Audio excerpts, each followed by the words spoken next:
আজি সংবাদমেলত উপস্থিত থকা মোৰ লগত গাৰগাঁও ইউথ চেলৰ সাংগঠনিক সম্পাদক সোণালী ডাঙৰীয়া আৰু সাংবাদিক বন্ধুসকল, যোৱা 6 তাৰিখে মকিবুৰ ৰহমান নামৰ এজন ব্যক্তিয়ে ছ'চিয়েল মিডিয়াৰ জৰিয়তে আমাৰ ইউপিপিএল দলৰ সভাপতি সন্মানীয়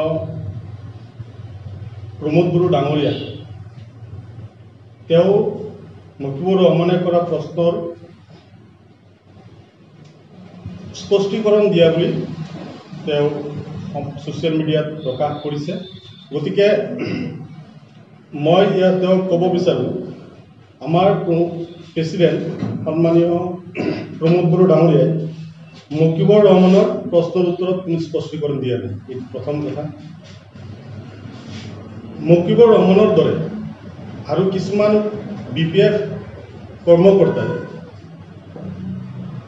সামাজিক মাধ্যমত বিভিন্ন ধৰণৰ ইউপিপিএল দলৰ বা আমাৰ প্ৰমোদ বড়ো ডাঙৰীয়া প্ৰেছিডেণ্টৰ বক্তব্যক বিকৃত কৰি ছ'চিয়েল মিডিয়াত অপপ্ৰচাৰ চলোৱা আমাৰ পৰিলক্ষিত হৈছে, যাৰ কাৰণে তেখেতে আমাৰ দলৰ যি শুভাকাংক্ষী আছে, বিশেষকৈ সংখ্যালঘু সম্প্ৰদায়ৰ শুভাকাংক্ষী আছে, সমাজৰ লগত বা দলৰ কৰ্মকৰ্তা আছে, সংখ্যালঘু কৰ্মকৰ্তা আছে, তেওঁলোকে এই কথাটো আমাৰ প্ৰেছিডেণ্ট ডাঙৰীয়াই কৈছিলে যে আপুনি যিহেতু আমাৰ ছ'চিয়েল মিডিয়াৰ জৰিয়তে সংখ্যালঘুসকলক বিপথে পৰিচালিত কৰা কিছুমান ব্যক্তিয়ে বিপথে পৰিচালিত কৰাটো আমাৰ পৰিলক্ষিত হৈছে, গতিকে ইয়াৰ ওপৰত আপুনি এটা স্পষ্টীকৰণ দিব লাগে। আৰু সেই হিচাপে তেখেতে স্পষ্টীকৰণ দিছে। গতিকে প্ৰথম কথাটো হ'ল যে মকিবুৰ ৰহমানৰ প্ৰশ্নৰ উত্তৰত আমাৰ সভাপতিয়ে কোনো স্পষ্টীকৰণ দিয়া নাই। 2 নম্বৰ কথাটো, মকিবুৰ ৰহমানে কৈছে যে যদি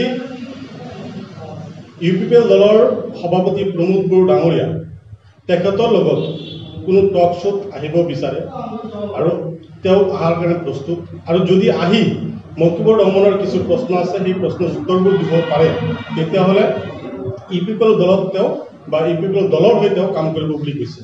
গতিকে এই মকিবুৰ ৰহমানৰ যি প্ৰত্যাহ্বান জনাইছে, এইটো মই প্ৰত্যাহ্বান বুলি নকওঁ, এইকাৰণে নকওঁ তেওঁ প্ৰত্যাহ্বান বুলি যে তেওঁ কি হিচাপে ভাবিলে, তেওঁ কোনটো ৰাজনৈতিক দলৰ, মকিবুৰ ৰহমান কোনটো ৰাজনৈতিক দলৰ সভাপতি।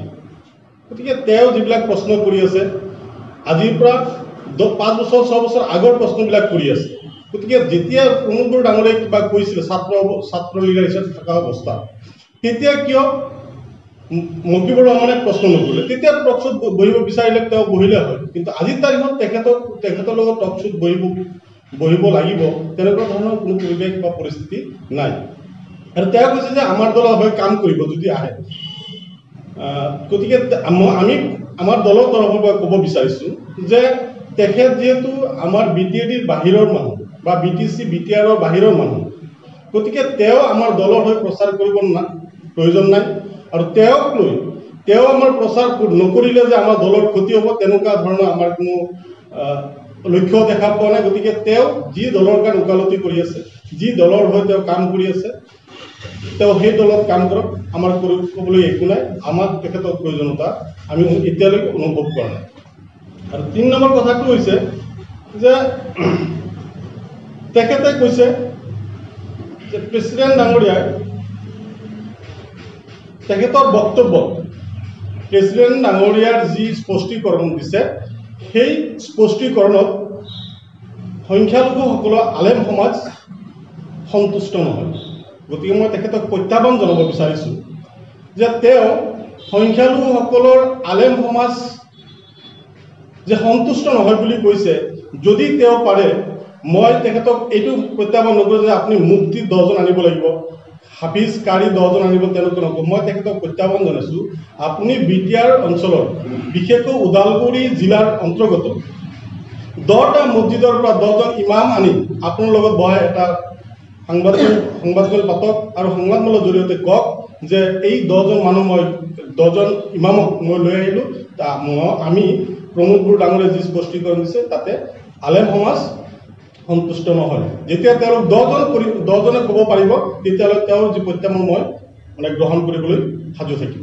গতিকে তেওঁ অকলেই গোটেই আলেম সমাজৰ ঠিকা লৈ তেওঁ যি ধৰণৰ বিভ্ৰান্তিমূলক বক্তব্য কৰি আছে এইবোৰ কৰাৰ পৰা তেওঁক আঁতৰি থাকিবলৈ আমি ইউপিপিএল দলৰ পৰা সকীয়াই দিছোঁ। আৰু লগতে প্ৰমোদ বড়ো ডাঙৰীয়াৰ লগত তেওঁ যি বহিব বুলি কৈছে, টক শ্ব'ৰ কথা কৈছে, মই তেখেতক আহ্বান জনাম যে আপুনি প্ৰমোদ বড়ো ডাঙৰীয়াৰ লগত বহিব নালাগে, আপুনি হাগ্ৰামা মহিলাৰীক মাতক আৰু হাগ্ৰামা মহিলাৰীক মাতি সংখ্যালঘুৰ কাৰণে এই 17টা বছৰে কি কৰিলে এই কথাখিনিৰ উত্তৰ বিচাৰক। ৰাইজে সেইটো বিচাৰিছে। এতিয়া প্ৰমোদ বড়ো ডাঙৰীয়াৰ পৰা উত্তৰ বিচৰা নাই। এতিয়া উপযুক্ত সময় আৰু এই সময়ত হাগ্ৰামা মহিলাৰীৰ পৰা ৰাইজে উত্তৰ বিচাৰিছে যে প্ৰমোদ বড়ো ডাঙৰীয়া হাগ্ৰামা BPFৰ চিফ হাগ্ৰামা মহিলাৰী ডাঙৰীয়াই 2003 চনৰ আগত যিসকল মানুহ BTCত বসবাস কৰে তেওঁলোক BTADৰ বাসিন্দা বুলি কৈছে বা BTCত কোনো ধৰণৰ NRCৰ কাম নহয় বুলি তেওঁ বিভিন্ন নিৰ্বাচনী সভাত কৈ আছিলে। কিন্তু সেই সময়ত আজিৰ তাৰিখত কিয় NRC হ'ব লগা হ'ল? তেওঁতো NRC নহয় বুলি কৈছিলে BTCত হাগ্ৰামা মহিলাৰীয়ে। তো NRC হোৱাৰ পিছত তেওঁলোকে যে কৈ আছে যে NRCৰ সময়ত মানুহ যিখিনি অবজেকশ্যন কৰা হ'ল এই মানুহখিনি হাগ্ৰামা মহিলাৰী মানুহ। 2-এজন বড়ো ল'ৰাক দি হাগ্ৰামা মহিলাৰীয়ে এটা অবজেকশ্যন আমাৰ সংখ্যালঘু ৰাইজৰ এগেইনষ্টত অবজেকশ্যন কৰিছিলে। গতিকে তেওঁ হাগ্ৰামা মহিলাৰীক প্ৰশ্ন কৰিব লাগে, প্ৰমোদ বড়ো ডাঙৰীয়াক নহয়। আৰু এই NRCৰ পিছত একেৰাতিৰ ভিতৰত যেনেকুৱা অবজেকশ্যনবোৰ হ'ল এই অবজেকশ্যনৰ উত্তৰবোৰ তেওঁলোকে হাগ্ৰামা মহিলাৰীৰ পৰা তেখেতক লোৱাৰ কাৰণে মই আহ্বান জনাইছোঁ। আৰু BTR বাসী ৰাইজে এই কথাখিনি হাগ্ৰামা মহিলাৰীৰ পৰা শুনিব বিচাৰিছে। বা NRC নামত আজি জগদীশ চৰকাৰ বা BPFৰ লিডাৰবিলাকে কৈ আছে যে NRC নামত যি শুনানি হ'ল এই শুনানিত বহুতক হেৰেছমেণ্ট কৰাৰ কথা কৈ আছে। গতিকে তেওঁলোকতো দলত আছিলে, তেওঁলোক BJPৰ লগত এক হৈ দল চৰকাৰ চলালে, সেই সময়ত NRC হৈছে, সেই সময়ত সংখ্যালঘু সম্প্ৰদায়ৰ ওপৰত যি হাৰাশাস্তি হ'ল এই হাৰাশাস্তিত কি সহায় কৰিলে BPF দলে? গতিকে এইবোৰ প্ৰশ্ন সুধিব লাগে।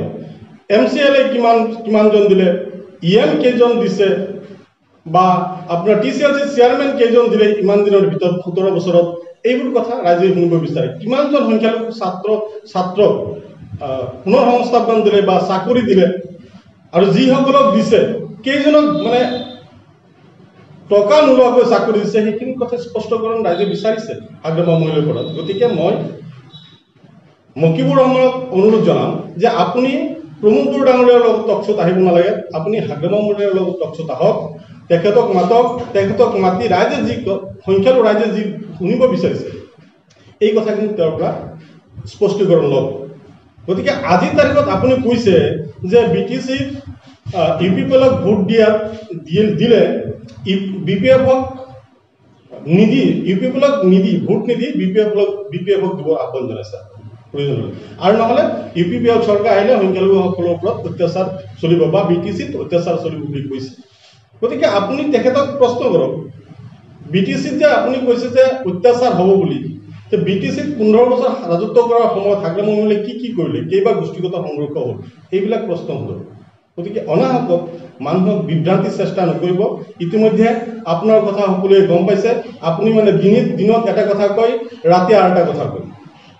দিনত যদি আপুনি এগেইনষ্ট কৰে প্ৰমোদ বড়োৰ, ৰাতি আকৌ আপুনি টেলিফোন কৰে তেওঁৰ লগত ছেটিং কৰিবৰ কাৰণে। গতিকে এইবিলাক তথ্য আমাৰ হাতত আছে, আপুনি ৰাইজক বিভ্ৰান্ত নকৰিব। আৰু ৰাইজ আমি আলেম সমাজৰ লগতো বহিছোঁ, সেইকাৰণে মই প্ৰত্যাহ্বান জনাইছোঁ যে আপুনি 10জন ইমামক লৈ বহক। যদি আপুনি 10জন ইমামক লৈ বহিব পাৰে তেতিয়াহ'লে আমি ভাবোঁ যে আলেম সমাজ UPPLক দলক বেয়া পাইছে। গতিকে এই 10জন মানুহকো তেওঁ একগোট কৰাৰ মানে কৰিব নোৱাৰিব বুলি আমাৰ দীৰ্ঘ বিশ্বাস। আৰু যদি কৰে তেতিয়াহ'লে আৰু আমিও অনাগত দিনত তেওঁ যি কৈ আছে আলেম সমাজ মানে সন্তুষ্ট নহয়, আমি যে তেওঁ আলেম সমাজ আচলতে সন্তুষ্ট, আৰু তেওঁ যে চিজন টাইমত ওলাই আহে এনেকুৱা ধৰণৰ বিভ্ৰান্তিমূলক বক্তব্য দিয়ে, এই কথাখিনি আলেম সমাজৰ এটা সময়ত চাব 2-এদিনৰ ভিতৰতে আলেম সমাজৰ এই কথাখিনি ক'ব। গতিকে মই তেখেতক সমাজত বিভ্ৰান্তি সৃষ্টি নকৰিবলৈ বিনম্ৰভাৱে অনুৰোধ জনাইছোঁ। আমাৰ সহজ সৰল বুজা ৰাইজ সংখ্যালঘু ৰাইজ এওঁলোকে প্ৰমোদ বড়ো ডাঙৰীয়াৰ নেতৃত্বত তেওঁৰ দূৰদৰ্শিতা তেওঁৰ ভৱিষ্যত পৰিকল্পনাৰ প্ৰতি আকৰ্ষিত হৈ ইউপিপিএল দলত আহিছে। ইউপিপিএল দলৰ চৰকাৰ হোৱাটো নিশ্চিত আৰু ইউপিপিএল দলৰ চৰকাৰ হোৱাৰ পিছতেই এই যিবিলাক মানে ভিকু ভাওনা কৰি আছে এই সকলোখিনি কথা উত্তৰ প্ৰমোদ বড়ো ডাঙৰীয়া আমাৰ পাৰ্টিৰ চিফ তেখেতে নিশ্চয় দিব বুলি মই আশা কৰোঁ।